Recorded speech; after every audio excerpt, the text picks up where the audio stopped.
Hello, and welcome to The Author's Way. I'm debut author Luca DiMatteo, and this is multi-award-winning author Theresa Mackiewicz. We're here today doing this podcast for you because we've already traveled down this road of being an author. We hope that you can learn from our wins and our losses so you can create your own roadmap on your own author's journey. Theresa, you were a special education teacher, then your husband becomes active in the Coast Guard, and you have to change your whole life. You could have done anything. Why did you become an author? I was trying to be a personal trainer, but I think other people had plans for me because I broke myself twice with my left ankle, fractured it, my right ankle, I tore a whole ligament, so then I was stuck to a big puffy chair, so I think writing chose me. How about you? With your back, right? What happened? Yes, I was a doctor for almost 30 years. Woke up one day and I broke my back, just like you broke your ankles. And during the process of healing, I found out that I couldn't return back to my job or my career. And writing for me has always been part of my life, but in this instance, to become a full-fledged author with a novel was my savior. And Greenhaven, my debut novel that's coming out in April of 2020, fell out of me. It really wrote itself in almost 4 months. And the journey that it took to get it to where it is today has been almost 2 years. Some people would say that that's a short journey because some people have been trying to get published for 10 years. How about you? How long has it taken you?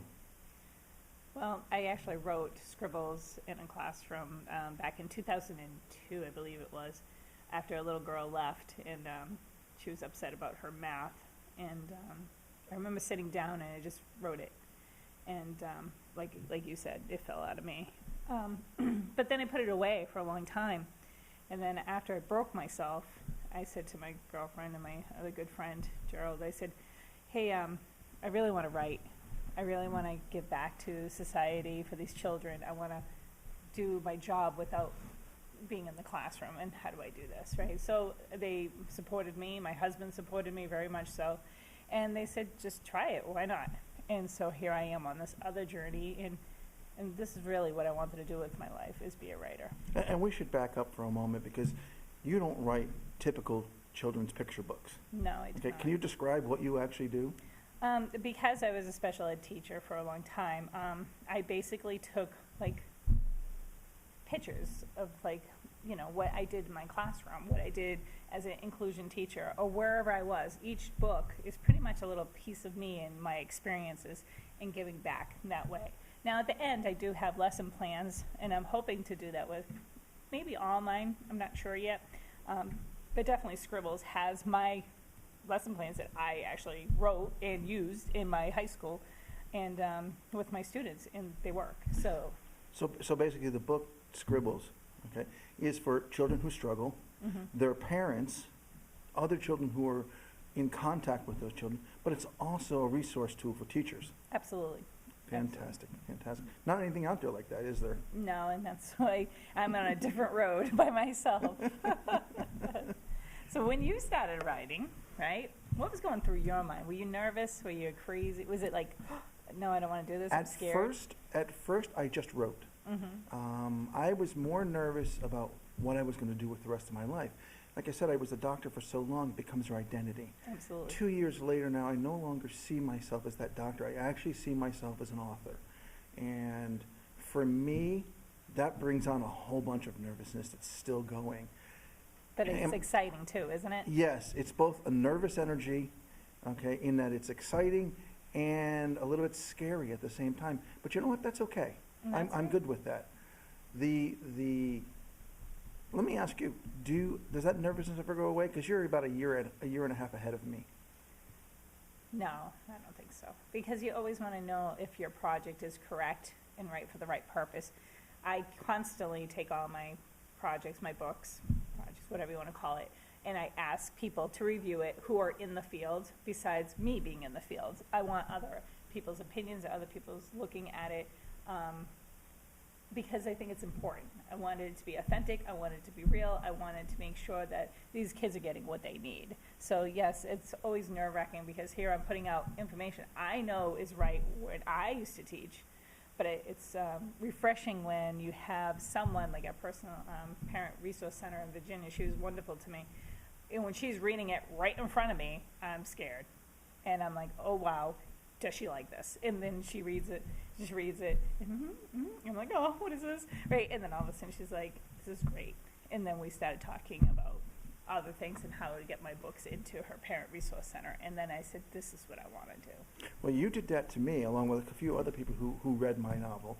And when you guys were reading Greenhaven and texting me and Yes. emailing me, We're having fun with I that. hate this person, or this character, why did you do that to them? It was scary at first when you read it, and then you realize, okay, that you're eliciting the emotion you want from that person. And it changes your whole world. But not only that, you develop that character in order for it to have a response from another person. And when you do that, that means you're a really good writer. Yes. And much like your books, a lot of the characteristics of the characters in the book, Greenhaven, are taken from bits and pieces of people I've met along the way. Yeah, you write what you know, right? You write what you know. Stay in your lane, Yes. as you always say to me. Yeah, absolutely. Okay. What about your family, friends, and stuff like that when you decided to be a writer? I know that plays havoc with people. Yes, because being a writer is a different world. I really believe this, and when I told my mother I was going down this world and this road, she kind of looked at me, what, you don't have a boss, you don't have a place to go, and she's old school, which I get that, and I understand this. But then my father was like my cheerleader. Was like, keep going, Theresa, keep going. And then my husband was like, why not try? Well, go for it, Theresa. Right? And I said, okay, I'm going to try this. I'm going to try this, right? Because I need to for my soul. So how about you? With your family, did they accept this? Were they like, oh my God, he went from a doctor to a writer, this is great? Or they're like, Very, very much like you. Really? And they don't understand it. You have to give them credit. They come from a world where you're right. You get up and you go to an office or a job site or whatever it might be. And I find that incredibly freeing right now. I can write from anywhere. Exactly. Have laptop, will travel. Yeah, absolutely. And my wife, biggest supporter, biggest fan I could ever ask for. Always there, always backing me up, always telling me, good criticism, very constructive. And always patting me on the back when I do Didn't something. she help you make the sign even? Yes, she's Yes. an architect, and yes, she designed the cover, Yes. which was a whole nother story we'll get into in later chapters. I and know, stuff but like it's that. really nice. Everybody look at it. Yes. Sorry. I'll focus in again. Teresa knows because Teresa does all her own artwork, and she always tells me you can't draw, And I cannot and draw. so you wind up using construction paper, which I think is fabulous. And when you look at, I was teaching, I was helping out in the library in Virginia, and when you see a bunch of, glue sticks in a box, and you get excited about that, I think I need to do my art again. So, it's just funny how, you create that afterwards. And for me, I can't draw to save my life, so my creativity comes out in the words. Right. Correct. And I wrote Greenhaven because I did a lot of nursing homes, and Greenhaven takes place in nursing homes. And for people who don't know yet, Greenhaven is about a director of nursing at an upscale nursing home who finds out the residents are being murdered, and everything points to her. And it's her story and how she goes on the run. And that's all I'm going to share right now. Yeah, and this isn't a pitch about, Scribbles, and it's not a pitch about Greenhaven.